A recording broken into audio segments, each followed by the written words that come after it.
Dihajar Amerika Serikat dengan membom 3 fasilitas nuklirnya, Iran menyerang balik. Total menyerah, Iran hantam pangkalan militer Amerika Serikat di Qatar dengan gempuran rudal. Sejarah puluhan tahun konflik Iran-Amerika Serikat kembali memanas. Perang antar dua negara semakin melebar. اینی که به ملت ایران بگم بیایید تسلیم بشید حرف عاقلانه ای نیست. افراد با خرد که میشناسن ایران رو، میشناسن ملت ایران رو، میشناسن تاریخ ایران رو، هرگز چنین حرفی رو بر زبان جاری نمیکنن. تسلیم چی بگن؟ ملت ایران تسلیم شدنی نیست.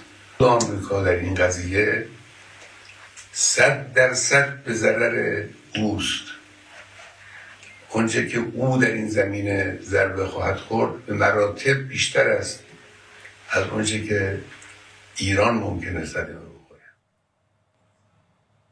Hari Senin, Iran menyerang pangkalan militer Amerika Serikat di Qatar dengan rudal balistik jarak pendek dan jarak menengah ke pangkalan Al-Udeid. Iran klaim lokasi target serangan berada di luar area penduduk dan jumlah rudal yang diluncurkan setara dengan jumlah bom yang dijatuhkan Amerika ke situs nuklirnya. سپاه پاسداران انقلاب اسلامی با رمز مقدس یا ابا عبدالله الحسین علیه السلام در عملیات بشارت فتح پایگاه تروریستی آمریکا در العدید قطر را هدف تهاجم ویرانگر و قدرتمند موشکی قرار داد. Akibat perang yang sengit, situasi genting terjadi di Timur Tengah. Iran mengancam akan menutup Selat Hormuz, punya lebar 54 km pada titik tersempitnya. Selat Hormuz punya peran vital dalam perdagangan global, terutama untuk minyak bumi. Selat Hormuz dikenal sebagai choke point atau titik kritis dalam rute perdagangan laut paling strategis di dunia. Selat Hormuz adalah rute maritim yang menghubungkan Teluk Oman dan Teluk Persia. Selat Hormuz jadi satu-satunya jalur keluar masuk kapal dari Teluk Persia menuju Samudera Hindia. Setiap hari 1/5 pasokan minyak dan gas dunia hilir mudik melintasi selat ini. Negara-negara anggota organisasi pengekspor minyak seperti Uni Emirat Arab, Iran, Kuwait, dan Irak mesti melewati Selat Hormuz untuk memasok migas ke Tiongkok, India, dan Jepang. Menteri Luar Negeri Amerika Serikat Marco Rubio gerak cepat minta bantuan Tiongkok untuk mendorong Iran agar tak memblokade Selat Hormuz. Rubio klaim menutup Selat Hormuz sama seperti tindakan bunuh diri ekonomi. Rubio yang juga menjabat penasihat keamanan nasional Amerika Serikat menyebut langkah menutup Selat Hormuz akan jadi eskalasi besar yang memicu respons dari Amerika Serikat dan negara-negara lain.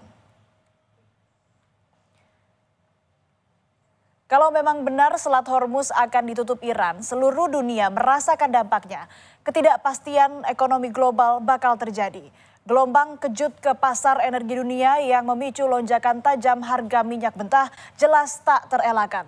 Kenaikan harga energi tentu bisa memicu inflasi, memperlambat pertumbuhan ekonomi, dan menyebabkan resesi di beberapa negara.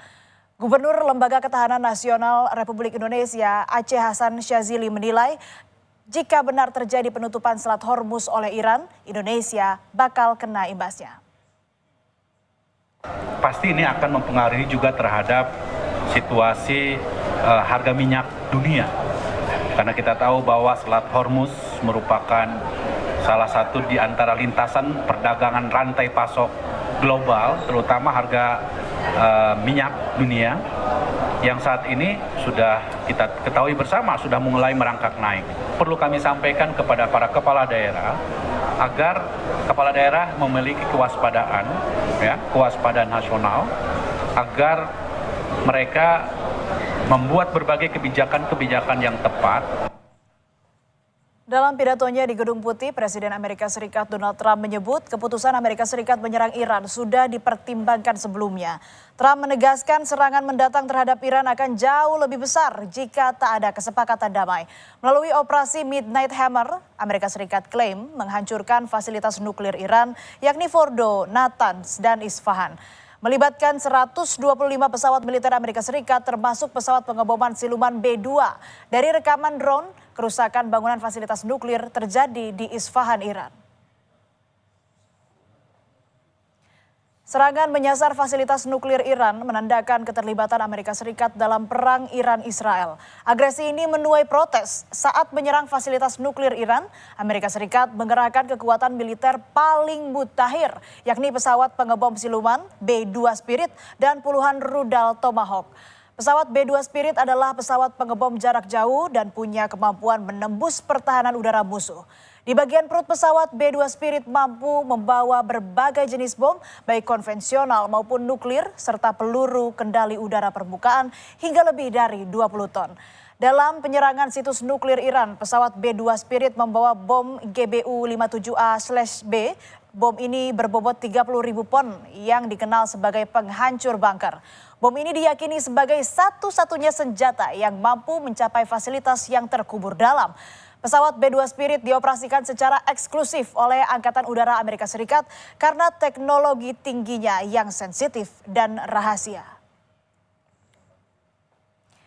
Pasca gempuran bom Amerika Serikat ke Iran, warga Amerika Serikat hingga Eropa ramai-ramai mengutuk serangan itu. Mereka menuntut Amerika Serikat berhenti membantu Israel menyerang Iran. Dalam aksi protes itu, demonstran mendesak Israel menghentikan agresinya ke Palestina.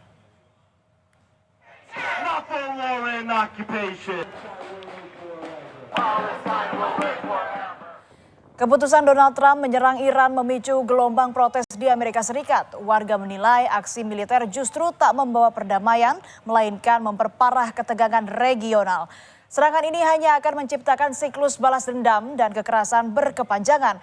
Poster Hands Off Iran menandakan keinginan agar Amerika Serikat segera menghentikan intervensi di Timur Tengah dan mengedepankan diplomasi sebagai solusi. Protes serangan Israel juga disuarakan. Demonstran mendesak pemerintah Amerika Serikat menghindari tindakan militer terhadap Iran. Mereka memegang spanduk, melambaikan bendera Palestina dan Iran, serta meneriakan slogan-slogan anti perang.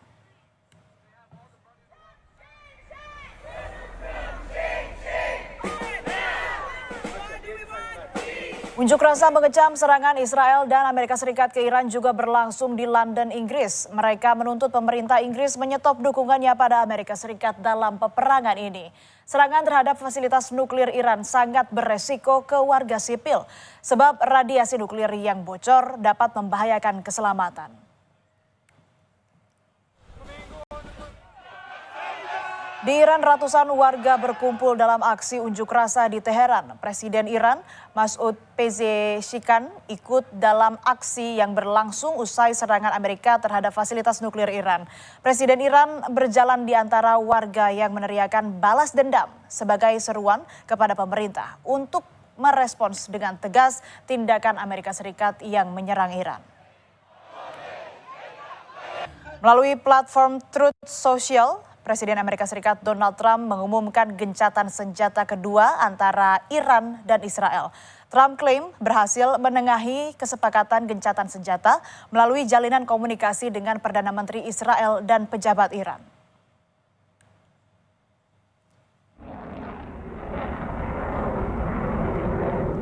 Tapi meski Trump sudah umumkan gencatan senjata, perseteruan Israel dan Iran masih terjadi.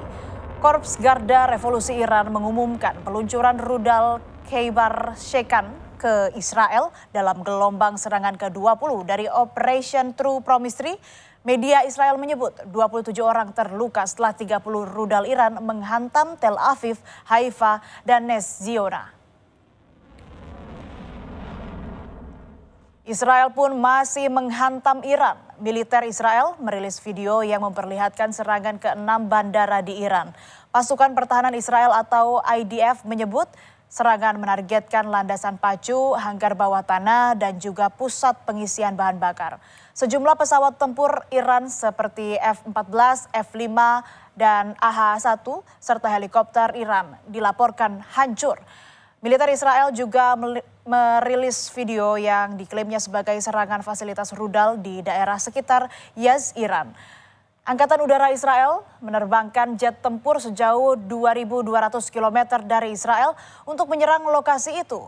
Menurut Israel, lokasi itu adalah tempat Iran menyimpan sekitar 60 rudal yang sebelumnya ditembakkan ke Israel. Serangan Iran ke pangkalan militer Amerika Serikat di Qatar memicu reaksi pemerintahan Qatar. Qatar mengutuknya dan mengklaim berhasil mencegat gempuran rudal Iran. Mereka mengecam agresi Iran dan menyatakan serangan ini merupakan pelanggaran terang-terangan terhadap kedaulatan negara Qatar.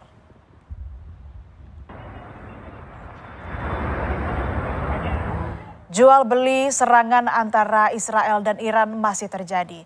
Apakah mereka sepakat dengan gencatan senjata atau ini hanya klaim sepihak saja? Sementara gelombang protes demonstrasi mengutuk perang berlangsung di sana-sini. Menuntut penghentian aksi militer yang malah memperparah ketegangan dan penderitaan warga sipil. Tetaplah bersama kami di Berita Utama Saudara. Ada informasi soal tiba di kampung halaman seorang jemaah haji diarak keliling kota dengan menggunakan delman.